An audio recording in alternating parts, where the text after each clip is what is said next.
오늘 우리가 함께 읽은 이 말씀은 크게 보면 24장, 25장에 들어가 있는 5가지 이야기 중에 하나인데요. 그 중에 마지막 결론에 위치하고 있습니다. 마태복음 24장, 25장은 종말에 관한 말씀이 주를 이루고 있습니다. 예수님이 이 말씀을 하실 때 감람산에서 설교를 하셨기 때문에 흔히 우리는 이 말씀을 감람산 강화, The Olivet Discourse라고 부릅니다. 24장을 보면 주로 예루살렘에 임박한 환란에 대해서 예수님이 경고하신 내용이 있고요. 이 말씀은 주후 70년에 실제로 로마 군대가 예루살렘에 들어오면서 모든 성을 다 무너뜨리면서 역사적으로 실현되었던 것을 우리가 알게 됩니다. 25장에는 열처녀 비유, 달란트 비유, 우리가 오늘 본문인 양과 염소의 이야기가 있는데요. 이 세 이야기의 공통점은 마지막 때를 살아가는 사람들이 어떤 심정으로 종말을 준비하며 살아야 할지를 가르쳐주고 있어요. 그것은 우리의 마음이 항상 깨어서 언제 오실지 모르는 이 재림하실 주님을 기다려야 한다는 것입니다. 항상 깨어있으라는 것입니다. 우리에게 맡겨주신 또 많은 인생의 달란트, 재능과 은사들을 함부로 쓰지 말고 땅에 묻어두지 말고 최선을 다해서 우리 인생의 주인이신 하나님을 위해 사용하면서 살아야 된다, 이런 말씀이 있고요. 오늘 읽은 우리 이 말씀을 요약해보면 어떤 내용일까요? 예수님이 이 세상에 종말의 심판자로 오실 때가 반드시 찾아오는데 그때에는 모든 사람들 예외 없이 32절 보니까 모든 민족이라고 그랬지만 모든 사람을 말하는 것입니다. 그 사람들이 한 명도 예외 없이 자신의 영원한 운명에 대해서 평가받게 될 날이 온다는 사실입니다. 양으로 상징되는 구원받는 사람들의 운명과 염소로 상징되는 영원한 별을 받게 될 이들의 운명이 두 갈래로 나뉘어서 어떤 쪽은 영광의 순간, 어떤 쪽은 비참한 순간으로 다가오는 가슴 철렁한 시간이 반드시 온다는 사실, 그 사실을 약속하고 있습니다.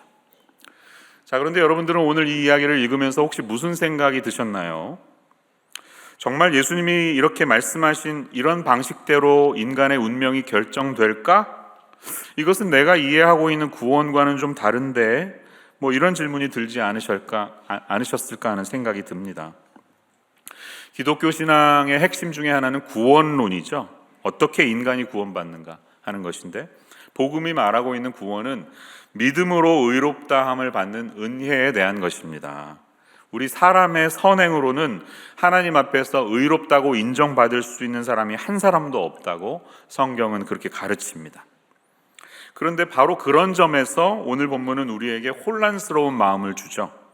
왜냐하면 표면적으로 읽어보면 오늘 본문의 이야기는 마치 연약하고 소외된 사람들을 섬기고 환대하면 영생을 받고 반대의 경우에는 영벌을 받는다, 이렇게 읽힙니다. 주님이 오늘 이 본문을 통해 우리에게 말씀하시려고 하는 의도가 무엇일까요? 본문 속에서 주시는 교훈을 함께 찾아보기를 원합니다. 2가지 아웃라인이 있는데요. 첫 번째로, 선행과 환대는 구원의 조건이 아니라 구원의 열매로 나타난다는 사실을 알아야 돼요. 오늘 이 비유는 엄격하게 이야기하면 비유가 아니라 그냥 이야기입니다. 여기서 비유적인 요소라고는 단지 목자가 양과 염소를 구분하는 것밖에는 없어요. 그 당시, 예수님 당시의 양과 염소는 낮에 풀을 뜯을 때는 무리의 구분 없이 섞여서 함께 지냈다고 합니다. 그러다가 이제 밤이 되면 목자가 그 둘을 구분을 했습니다. 양은 털이 많기 때문에 추위에 강했고 염소는 반면에 털이 적어서 추위에 약했습니다. 그래서 오히려 염소를 따뜻한 곳에서 재워야 하고 양은 그냥 들판에서 잘 수도 있었습니다. 현실에서는 염소를 따뜻한 곳에서 보호하면서 재웠지만 본문 비유에서는 염소들은 구원이 아니라 오히려 엄청난 심판에 받는 자리에 간다고 말하고 있어요. 이 비유에서 강조하고 있는 포인트는 마지막 심판 때 정확하게 2갈래로 나뉜다는 것을 우리가 알 수 있는 거예요. 영원한 생명과 영원한 벌을 받는 2갈래 길이 있다는데 거기에는 제3의 자리가 없다는 것입니다. 이 길은 더 이상의 유보나 연기도 불가능하고 세컨 찬스가 주어지지 않습니다. 오직 즉각적인 심판과 구원의 구분만이 있을 뿐이라는 거예요. 양을 오른편에 두시고 염소를 왼편에 두신 것은 여러분 그냥 문화적인 코드로 받아들이시면 돼요. 혹시 제 왼편에 앉아 계신 분들 두려워 말라. 너무 무서워 말. 목사님 저는 왼손잡인데요. 어떻게 되면 이런 거 관계 없습니다. 문화적인 코드예요. 그 당시 사람들이 말할 때 오른쪽이면 좋은 쪽이고 왼쪽이면 그렇지 않은 것이었어요. 성경에도 이런 문화적인 코드가 반영이 되는데요. 구약 시대부터 오른쪽은 영광과 존귀와 생명과 힘의 상징으로 이해가 되었습니다. 예를 들면 출애굽기 15장 6절을 보면 여호와여 주의 오른손이 권능으로 영광을 나타내시리이다. 여호와여 주의 오른손이 원수를 부수시니이다. 이렇게 고백합니다. 반면에 왼편은 저주와 사망과 미련함과 힘의 상실을 상징했습니다. 예를 들어서 전도서 10장 2절에 보면 지혜자의 마음은 오른손에 있고 우매자의 마음은 왼쪽에 있느니라 이렇게 적혀 있어요. 그러니까 이 어느 사이드가 중요한 것이 아니라 메시지인데, 이 메시지는 뭐냐면 단호하고 분명하게 영생과 영벌을 두 갈래로 나눈다는 겁니다. 그런데 그 기준이 무엇일까요? 기준. 예수님이 말씀하시는 바에 따르면 우리 인간이 처하고 있는 여러 가지 빈곤한 상황 6가지에 대해서 말씀하고 있어요. 줄일 때에, 목마를 때에, 나그네 되었을 때에, 헐벗었을 때에, 병들었을 때에, 옥에 갇혔을 때에 그 자리에 있는 사람들을 먹이고 공급하고 돌보고 챙겼던 사람들은 예수님이 자기의 형제들이라고 했으니까 엄밀하게 보면 예수님의 제자들이겠죠. 크리스찬들이겠죠. 그들 중에 지극히 작은 사람 하나, 외면받고 있는 한 사람에게 베풀었던 이들의 선한 행위와 환대가 구원받는 유일한 기준이다. 이렇게 말하고 있습니다. 오른편과 왼편에 있는 사람들의 반응만 달랐을 뿐이었어요. 여러분 근데 좀 이상하지 않습니까? 지금까지 우리는 특별히 로마서 강해를 15주 동안 들으면서 귀에 못이 박히도록 인간이 어떻게 구원받는가에 대해서 듣지 않았습니까? 인간의 구원을 규정짓는 것은 우리의 선한 행동이 아니라 오직 하나님으로부터 말미암는 하나님의 의, 다시 말해서 죄인 된 인간을 죄로 보지 않고 의롭다 칭해 주시는 하나님의 전적인 은혜로 구원받는다. 이렇게 계속해서 말씀을 들었잖아요. 하지만 오늘 이야기를 표면적으로 읽으면 그렇지 않은 것처럼 보입니다. 이 지극히 작은 자를 향한 너희들의 행동이 영원한 복락을 누리는 축복이나 영원한 형벌을 받는 것으로 구분짓게 만든다. 이렇게 말씀하시는 것처럼 보입니다. 자, 우리는 예수님의 이 말씀을 어떻게 풀어가고 어떻게 해석해야 할까요? 제가 생명의 삶을 가르치는데요. 화요일에 생명의 삶을 수강하시는 분들에게는 성경 읽기 숙제가 함께 주어집니다. 약 12주 동안 4권의 책을 읽게 되는데요. 처음에 요한복음 읽고 끝나면 야고보서, 그 다음에 로마서를 읽고 요한일서 읽으면서 끝나요.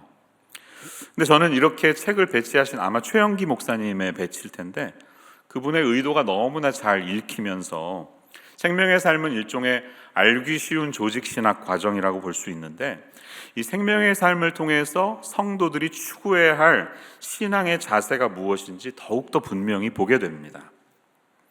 이 4권을 잘 생각해 보면 주님을 아는 것과 주님의 말씀을 따라 살아가는 삶이 균형을 이루어야 한다는 사실을 우리는 보게 되는 것이에요. 암과 삶의 균형이 있어야 되는 것을 알게 됩니다. 하나님이 거저 주시는 은혜로 말미암아서 얻는 믿음과 우리가 주님과 함께 행동으로 일구어 가야 하는 믿음의 행동이 치우침 없이 균형을 이루어야 한다는 사실을 보게 됩니다.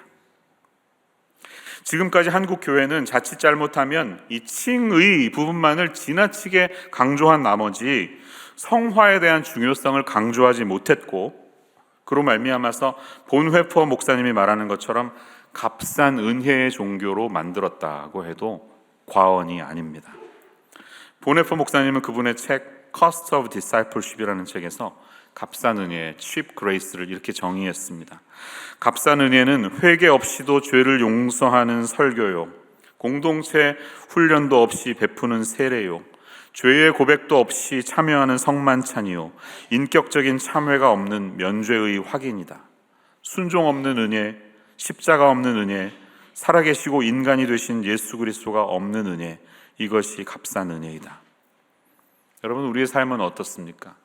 자기 부인이 없는 제자도, 사람들에게 인정받고 높임받기를 원하는 세속적인 리더들, 직분을 계급으로 알고 있는 자칭 주의 종들, 복받기를 원하지만 희생하는 것은 거부하는 성도들, 이런 것들로 가득한 교회가 마침내 기독교를 값싼 은혜의 종교로 만들었다는 것이 저와 여러분의 안타까움입니다.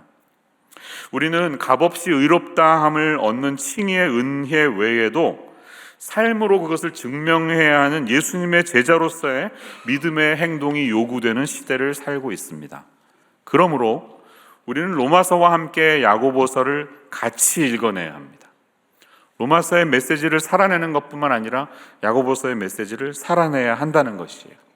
로마서가 믿음의 뿌리를 다루고 있다면 야고보서는 믿음의 열매를 다룸으로써 신앙의 균형을 이루어가는 것입니다. 저와 여러분은 반드시 뿌리에서 시작된 우리의 믿음이 열매로 나타나고 있는지 확인할 수 있어야 진정한 구원받은 자라는 말을 들을 수 있다는 사실이에요.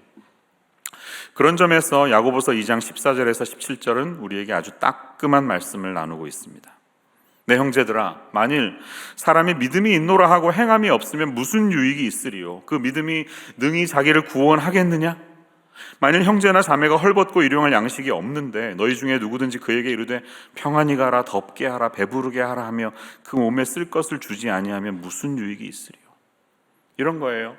주변에 옷을 입지 못하고 3일 동안 먹지 못했다고 그러고 돈도 하나도 없다는 가난한 사람이 찾아왔는데 그분 앞에서 하나님이 당신을 사랑하십니다, 진심으로 축복합니다, Jesus loves you, 가능하면 옷 좀 입으셔야죠, 오늘 점심 사드셔야죠, 이러고 그냥 갈 수가 있습니까? 아니죠. 그렇게 말로 하면 안 되죠. 축복했으면 그 다음에 내 옷을 입히고 돈에 있는 거 지갑에 꺼내서 돈도 주고 식당에 가자고 이렇게 하는 게 당연한 것이 아닙니까? 근데 그렇게 하지 않는 삶에 대해서 지금 야고보는 따끔하게 지적하고 있어요. 그러면서 17절을 보니까 아주 단호하게 이렇게 말합니다. 이와 같이 행함이 없는 믿음은 그 자체가 죽은 것이라, 이렇게 말합니다. 우리가 아무리 예수님을 믿는 믿음을 고백한다 할지라도 거기에 행동이 따르지 않으면 그 믿음은 그 자체가 성립이 안 된다는 겁니다. 얼마나 무섭습니까? 그런 믿음은 믿음이 아니라는 거예요. 그래서 24절 말씀을 보면 이로보건대 사람이 행함으로 의롭다 하심을 받고 믿음으로만은 아니니라, 이렇게까지 단호하게 말하는 것이에요. 여러분 분명히 기억하세요. 이것은 선한 행동은 구원받는 조건이 아니라 구원의 열매로서 우리의 믿음이 반드시 행함을 통해서 이루어져야 한다는 것을 기억할 수 있는 저와 여러분의 오늘이 되시기를 주님의 이름으로 축원합니다. 이런 점에서 볼 때 예수님의 날서린 비판들은 이래서 이 말씀을 하셨구나, 이해가 되는 것이에요. 마태복음 7장 17절에서 20절에 등장하는 예수님의 날서린 비판을 아시죠? 거짓 선지자들은 그들의 열매로 그들을 안다고 말씀하시면서 주님은 말씀하셨어요. 이와 같이 좋은 나무마다 아름다운 열매를 맺고 못된 나무가 나쁜 열매를 맺나니 좋은 나무가 나쁜 열매를 맺을 수 없고 못된 나무가 아름다운 열매를 맺을 수 없느니라. 아름다운 열매를 맺지 아니하는 나무마다 찍혀 불에 던져지느니라. 이러므로 그들의 열매로 그들을 알리라, 이렇게 말합니다. 만약에 예수님을 나의 구주로 인정하는 그 진실된 믿음이 저와 여러분에게 있다면 뿌리가 옳은 뿌리잖아요. 뿌리가 옳다면 당연히 뿌리로 말미암아 나오는 열매도 그 믿음의 열매로 나와야 한다는 것이에요. 이해가 되시죠? 뿌리가 사과나무 뿌리면 열매는 뭐가 나와야 될까요? 배가 나오면 안 된다는 겁니다. 사과가 나와야 한다는 것입니다. 마찬가지. 뿌리가 거짓된 사람이라면 아무리 이빠른 말하고 말 잘하고 해도 그 열매에서 아니면 그것은 거짓 선지자라는 것입니다. 여러분 우리에게 그 삶의 열매가 나타나고 있느냐, 이거죠. 하나님 앞에서 저와 여러분이 값없이 거저 얻은 은혜가 값싼 은혜로 끝나지 않도록 우리 안에 착한 일을 시작하시니가 그리스도의 날까지 온전하게 하실 줄 내가 확신하노라, 이 말씀을 붙들면서 우리 안에 착한 일을 시작하신 하나님의 뿌리가 이 땅에 심겨졌습니다. 그러면 저에게 그 믿음의 열매가 드러날 수 있도록 도와주십시오. 이렇게 하나님께 도움을 구하면서 믿음의 길을 걸어갈 수 있는 우리의 삶이 되시기를 주님의 이름으로 축원합니다.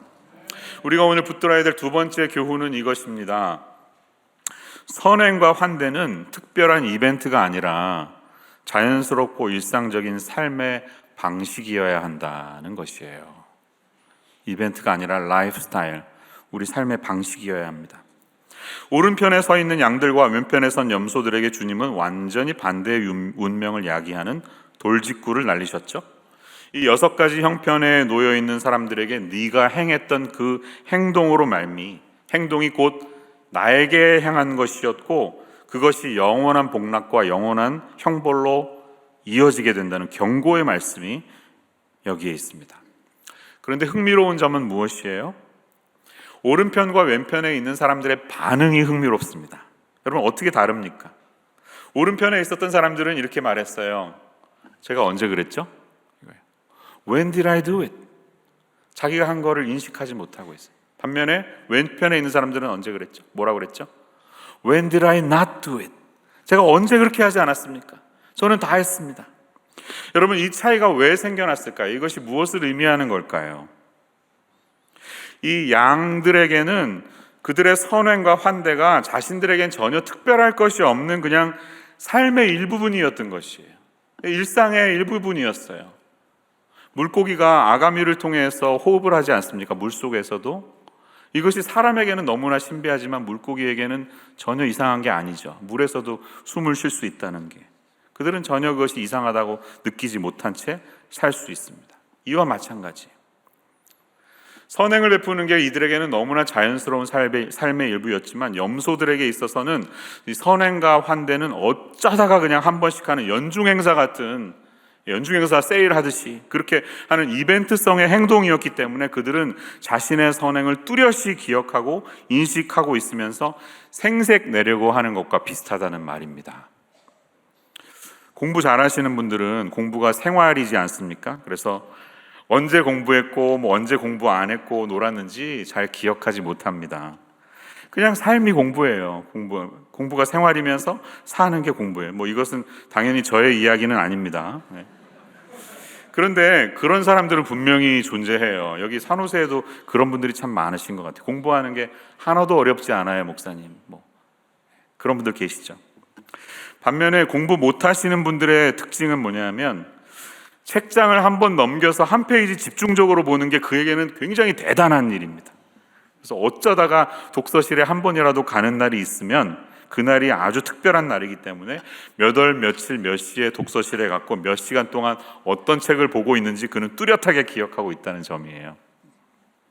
사랑하는 여러분, 우리의 섬김과 희생과 우리의 자비로운 행동은 물고기가 물속에서 편안하게 아가미로 호흡하듯이 살아가는 자연스러운 믿음의 열매입니까? 아니면 그저 어쩌다가 남들이 좀 나를 알아주었으면 하는 마음으로, 아니면 이렇게 착한 행동을 하는 자신의 모습이 너무 기특하고 대견해서 스스로 눈물을 찔끔 흘리게 만드는 그런 이벤트성의 행동입니까? 주님은 그러한 삶이 바로 우리의 라이프 스타일, 삶의 방식이 되어야 하는 것을 오늘 우리에게 도전하고 계신 것입니다.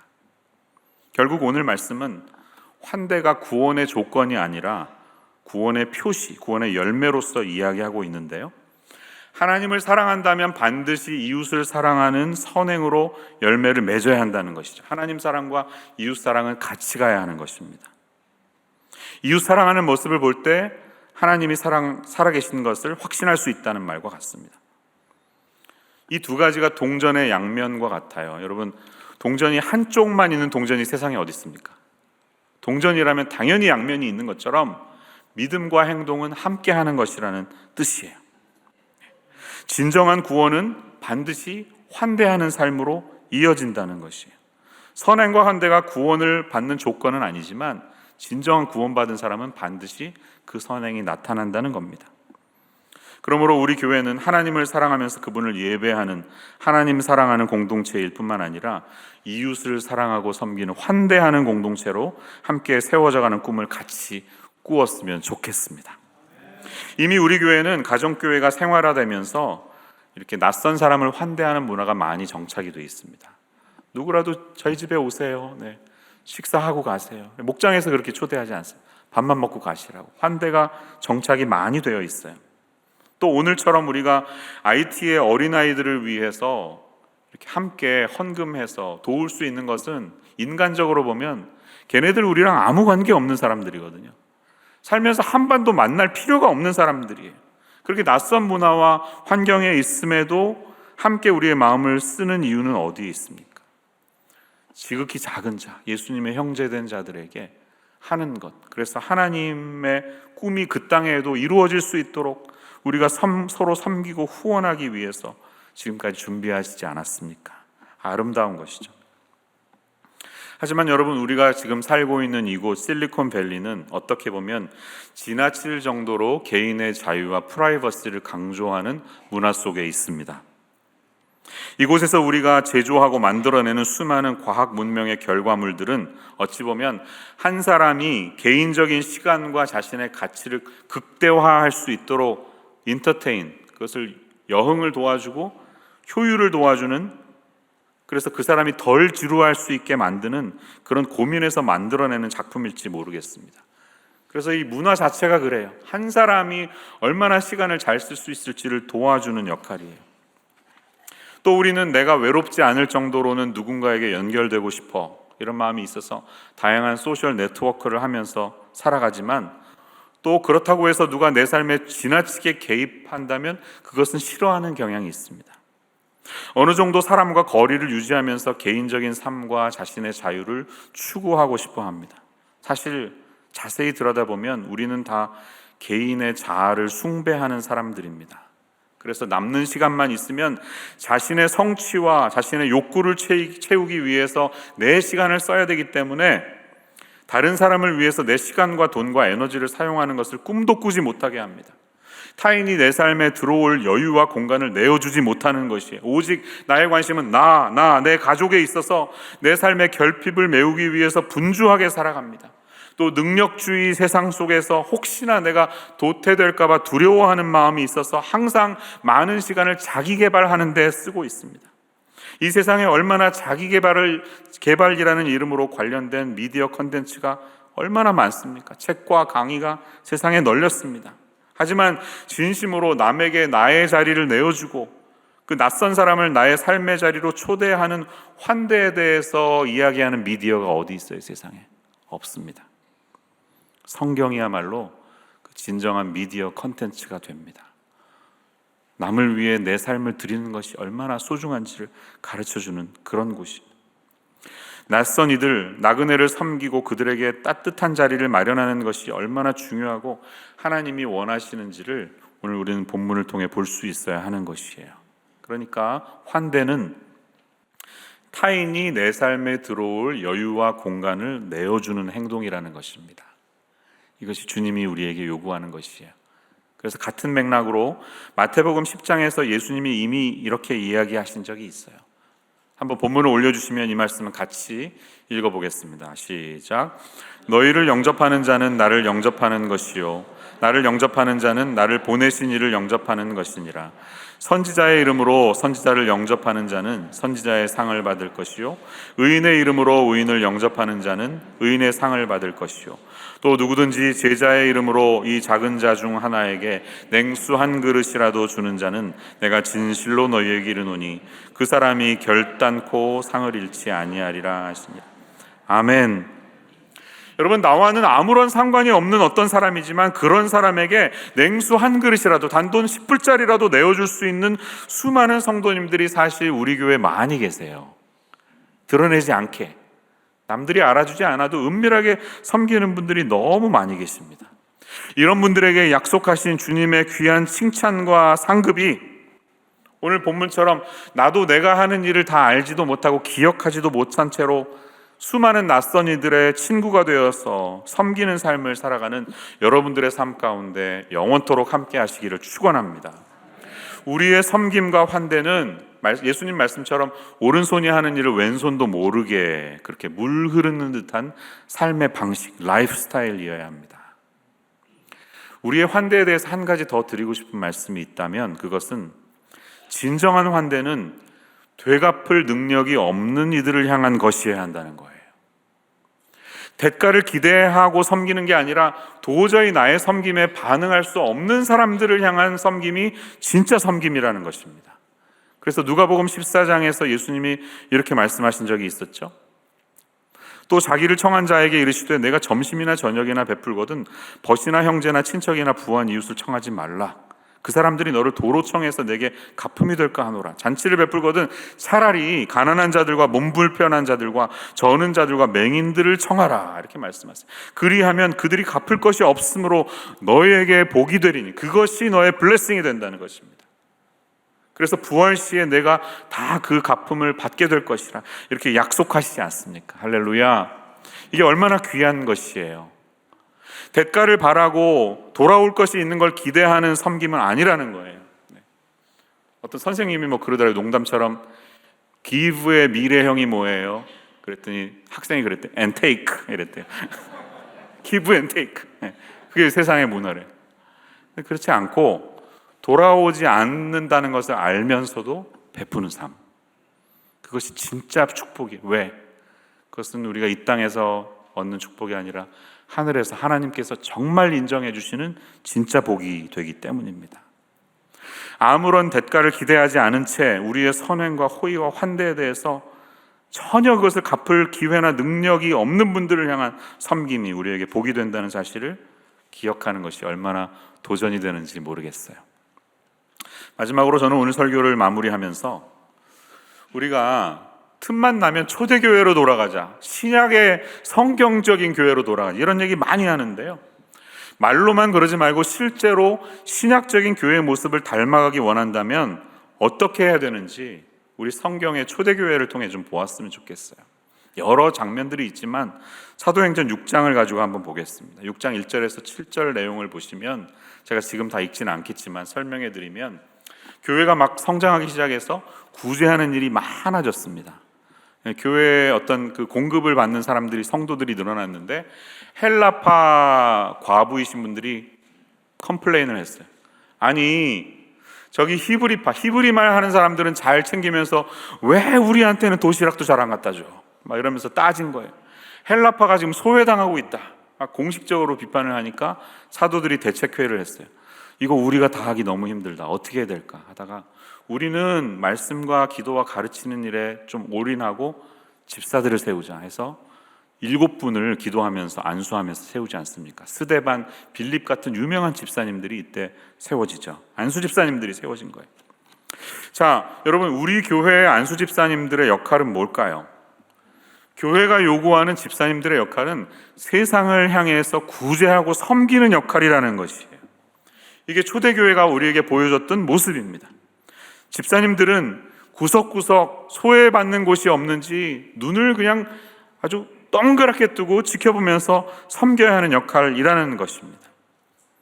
그러면 우리가 초대교회, 성경적인 신약교회를 닮아가려 한다면 이런 모습이 우리 교회에게 있어야 할 줄로 믿습니다. 이로 말미암은 결과가 어떻게 되었죠? 7절을 보면 이렇게 고백하고 있어요. 말씀이 왕성하여지고 예루살렘에는 신자들의 숫자가 점점 더 많아졌다는 것입니다. 교회가 커지고 우리가 사이즈만 커지는 것만 바라지 말고 그것을 위해서 교회가 무엇을 했는지 우리가 돌아볼 수 있어야 한다는 사실이에요. 여러분, 교회가 타락했던 시기가 있었고 타락하지 않았던 시기가 있었는데, 타락하지 않았을 때는 항상 교회는 가난한 이들과 함께 했습니다. 교회가 가난한 자들과 함께 했을 때는 교회는 타락하지 않았어요. 미국 교회의 역사를 보면 참 흥미로운 장면이 있는데, 북장로 교회 같은 PCUSA를 대표적으로 하는 많은 이 하이 리터지 예배드리는 점잖은 장로 교회들은 주류 교단인데 메인 라인이었죠.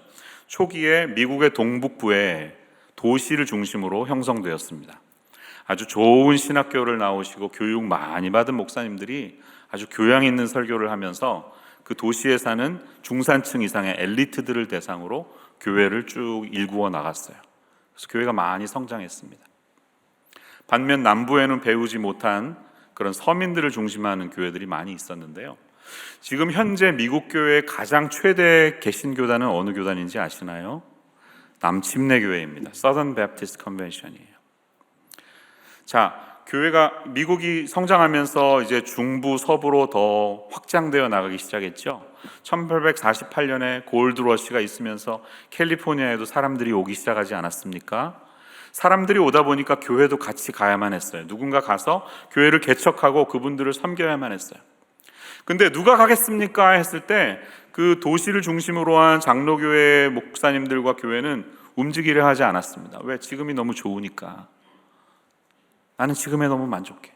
반면 배우지 못했지만 남부와 중부에 위치하고 있는 심내교를 비롯한 오순절 계열의 많은 교회들은 교육받은 아주 똑똑한 목사님들은 없었지만 가겠다고 하는 사람들이 막 넘쳤어요. 그래서 이분들을 기도하고 파송해서 보냈던 것입니다. 그들은 중부로 서부로 기꺼이 갔었던 것입니다. 그래서 지금도 남침내교회는 꼭 신학교를 나오지 않아도 목회의 소명이 있고 교회가 인정하는 사람이면 안수해서 목사로 세우는 전통이 있습니다. 이런 히스토리가 있기 때문에 남침내교와 오순절 교단이 미국 전역에 이렇게 잘 성장하고 있다는 사실이 우리에게 메시지가 되지 않습니까? 여러분, 우리 교회는 어떻습니까? 우리 한국 교회는 어떻습니까? 교회가 돈이 모이고 사람들이 모이면서 구심점을 안으로 모이는 일에 집중하고 우리의 몸집을 키우기 시작했을 때, 사회에 소외받는 것을 돌아보지 못하고 가난한 사람들을 외면했을 때 그 여파로 지금 한국교회는 이렇게 어려운 상황을 맞이하고 있는 것이죠. 우리 임마누엘 교회는 어떤가요? 저는 우리 교회 건물이나 외양이 그렇게 화려하지 않고 평범한 것이 감사합니다. 이미지로 치면 그냥 구수한 된장찌개 같이 서민적인 것이 너무 감사하고 그것이 마음에 듭니다. 교회에는 가난한 자나 부한 자나 관계없이 함께 어울리고 하나가 되는 모습이 있어야 할 줄로 믿습니다. 하나님이 우리에게 주신 이 귀한 가치들, 그것들이 잘 여기에 정착이 되었으면 좋겠어요. 개인주의로 가득 차 있는 이 우상과 같은 문화 속에서 그렇지 않아요. 혼자 그렇게 살아가는 게 다가 아니에요. 나누면서 베풀어야 돼요. 가진 것을 내 몸집을 키우고 내 삶에 집중하는 게 다가 아니에요. 이런 메시지를 실제로 이 땅에서 살아내면서 이 실리콘밸리에서 그런 가치를 담아서 하나님의 마음을 좀 시원하게 해드리는 그런 냉수 한 그릇 같은 귀한 공동체로 쓰임받는 교회가 되었으면 좋겠다. 이런 마음이 저에게 있습니다. 여러분, 함께 우리 오늘 기도하면서 하나님, 제 삶이 그 꿈을 향해 함께 달려갈 수 있기를 원합니다. 이렇게 고백할 수 있는 모든 주님의 백성들 되시기를 주의 이름으로 축원합니다. 기도하겠습니다. 참 좋으신 주님, 오늘 우리에게 예배할 수 있는 시간 주시고 또 따끔한 예수님의 말씀으로 저희들 정신 차릴 수 있게 하심을 감사합니다.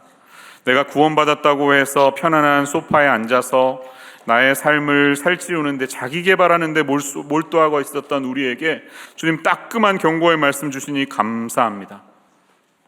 오히려 세상에 주목받지 못하는 곳에 예수님이 거기 계신다는 마음으로 우리가 다가서고 세상을 향해 갈 때 그곳에 진정한 구원이 있으며 믿음의 행동이 이어진다는 사실을 기억하며 오늘 주님 앞에 나아갈 수 있는 우리들 모두가 되게 하여 주시옵소서. 예수님의 이름으로 기도합니다.